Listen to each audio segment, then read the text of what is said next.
ओवैसी साहब सांप्रदायिक दंगे भड़काने की बात करते हैं। नहीं, ऐसा उनके ऊपर कोई 400 फ्रेम नहीं हुआ, कोई FIR तो नहीं हुई उनके ऊपर। कोई दिखा दीजिए FIR है कि आप हमें एक भी FIR दिखा दीजिए असदुद्दीन ओवैसी के ऊपर हुई हो। तारे असदुद्दीन ओवैसी बढ़िया अल्टरनेट है, आप उनको बना सकते हैं प्रधानमंत्री, वो देश को चला सकते हैं बढ़िया बेहतरीन तरीके से। 2 बार पिछले चुनाव में मोदी जी जीते हैं, तब वो 0% वोट भी नहीं लेके आ पाए हैं और आप उन्हें प्रधानमंत्री की छवि में देख रहे हैं। बताइए ना, आपने क्वेश्चन किया था कि मोदी जी नहीं तो और कौन, तो हमने बता दिया कि असदुद्दीन ओवैसी है, उनके अलावा वो एक ऑप्शन है हमारे पास देश में। देश के लिए एक एक्सपीरियंस बंदा चाहिए चलाने के लिए, ऐसे नौ तो सीखा मनमोहन सिंह जी एक्सपीरियंस बंदे थे क्या जब उनको PM बनाया गया था?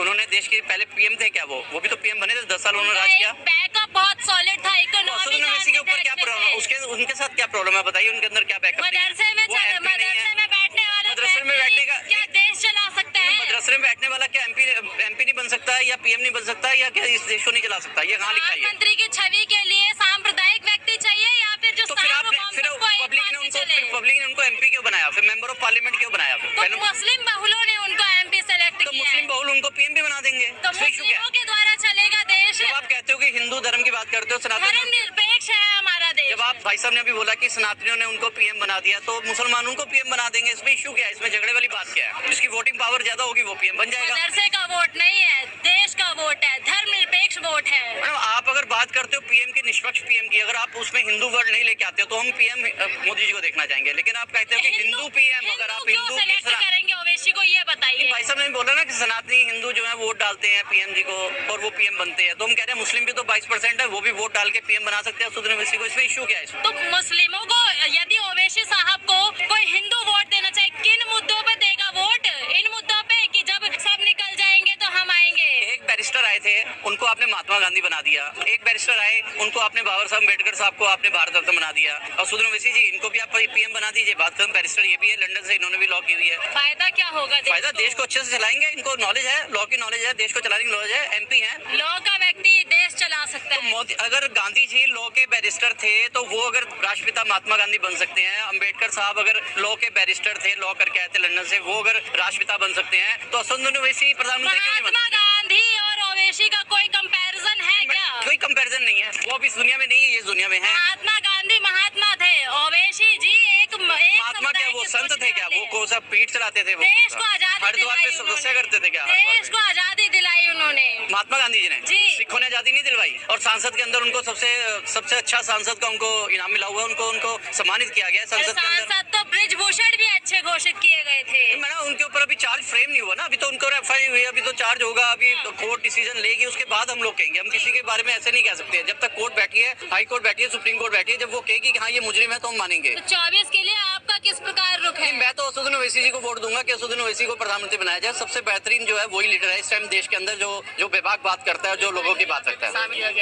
नहीं, वो ना शामिल करें, लेकिन उनके अंदर है 22% की पॉपुलेशन है, 22% जो अपना PM बना सकती है। मुस्लिम पॉपुलेशन है 22% देश के अंदर, वो चाहे तो बना सकते हैं। सारे मुस्लिम का वोट नहीं दे रहे हैं, दे रहे हैं, तो सारे हिंदू कौन सा मोदी जी को वोट दे रहे हैं? बॉस, सनातनी धर्म यहाँ पर जो वो कहते हैं हम हिंदू है ही नहीं, जो शेड्यूल कास्ट है वो कहते हैं हम हिंदू है ही नहीं, जो सिख है वो कहते हैं हम हिंदू है ही नहीं, जो मुस्लिम है वो कहते हैं हम हिंदू है ही नहीं, जैन कहते हैं हम नहीं है, तो वो दे कौन रहा उनको वोट? कौन वोट दे रहा है उनको? बताइए, आप बताइए। PM के तौर पर आप PM के तौर पे नहीं, पहले जो है ना, पहले MP को वोट दी जाती है, PM के तौर पे नहीं दी जाती है। पहले एरिया के अंदर मेंबर ऑफ पार्लियामेंट को चुना जाता है। लोग कहते हैं भड़काते हैं, सर वो भगाते नहीं है, वो अपनी बात रखते हैं, बेबाक अपनी बात रखते हैं। अगर भड़काते तो उनके ऊपर चार्ज फ्रेम करो ना, आप FIR करो, उनके ऊपर डाल दो उनको जेल के अंदर।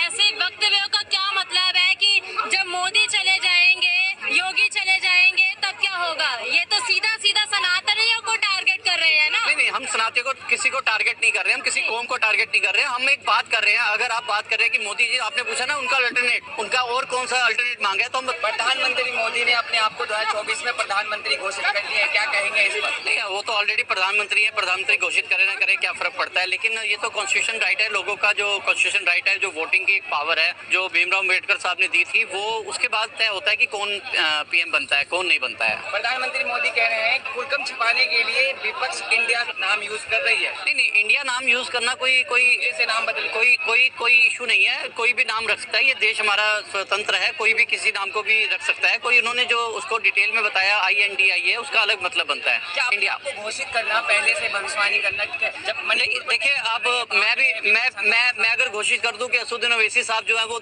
इस देश के प्रधानमंत्री बनेंगे 2024 में, तो घोषित करने से कुछ नहीं होता है। बाकी सब नंबरों के ऊपर डिपेंड करता है। अभी अब विश्वास प्रस्ताव जो भी घोषित हुआ है, जो भी हुआ है वो भी वक्त बताएगा, तय बताएगा। भी वोट से अटल जी की सरकार गिर गई। नहीं, वो टाइम चला गया। आजकल ईवीएम का मशीन है, आजकल ईवीएम मशीन का टाइम है। आजकल वोट की पावर नहीं रही है, आजकल ईवीएम की पावर रही है। जिसके पास ईवीएम की पावर है वो वोटिंग राइट अपने पास कर लेता है। बाकी रही बात, अगर जैसे हम लोग मनमोहन सिंह जी की बात करते हैं, तो उनके टाइम में एक भी अविश्वास पत्र जो है आज तक पारित नहीं हुआ। और लेकिन ये बात है कि जो भी बने उनके अविश्वास पत्र हुआ है, पारित हुआ है, यहाँ भी पारित हुआ है। ईवीएम से बन रही है सर, मैं नहीं कहूंगा ईवीएम से बन रही है, लेकिन ईवीएम के अंदर कुछ तो लोचा है, क्योंकि जो ईवीएम को ये खत्म नहीं कर रहे हैं। काफी कंट्रियों ने ईवीएम को खत्म कर दिया। जहां से ईवीएम बनी थी उस कंट्री ने भी ईवीएम को खत्म कर दिया। वो भी उस कंट्री में भी ईवीएम को चुनाव नहीं होता है। आप पहले से हार मान लिया, नहीं हार मान लिया। नहीं, हार नहीं बोलेंगे, लेकिन हाँ, अब ये स्वतंत्र है, हमारा भारत है, यहाँ पे स्वतंत्रता है सबको अपनी अभिलाषा प्रकट करने की, अपनी सोच रखने की। अगर वो प्रधानमंत्री बनना चाहते हैं तो अभी भी समय है। कुछ ऐसी नीतियां लाएं जो लोगों के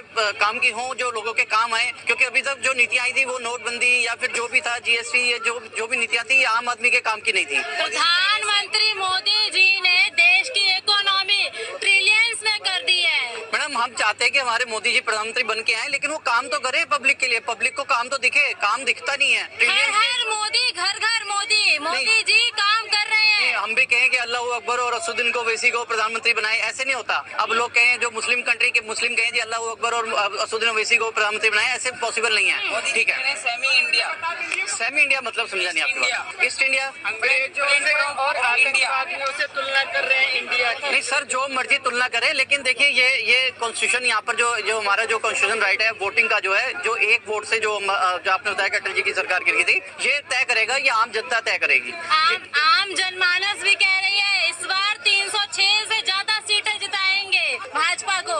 नहीं, देखिए, मैं तो शायद मोदी जी को वोट नहीं दूंगा। बाकी यहाँ जो इतने लोग खड़े हैं, इतने से आप सर्वे करिए, सभी लोग मोदी जी को वोट नहीं देते हैं। अच्छा, इंडिया के प्रति आपके क्या विचार है? इंडिया हमारा देश है। हम अलायंस जो बनी है, नहीं, अलायंस जो बनी है वो देखिए, एक जब तक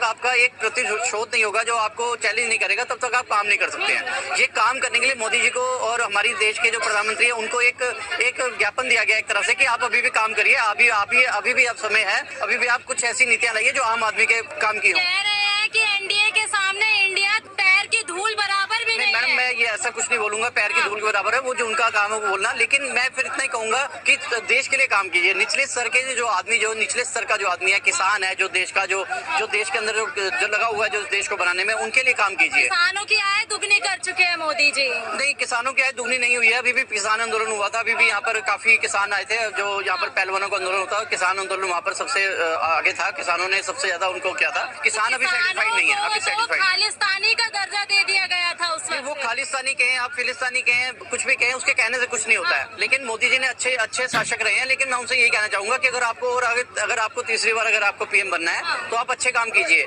निचले स्तर पे काम कीजिए, आम आदमी के लिए काम कीजिए।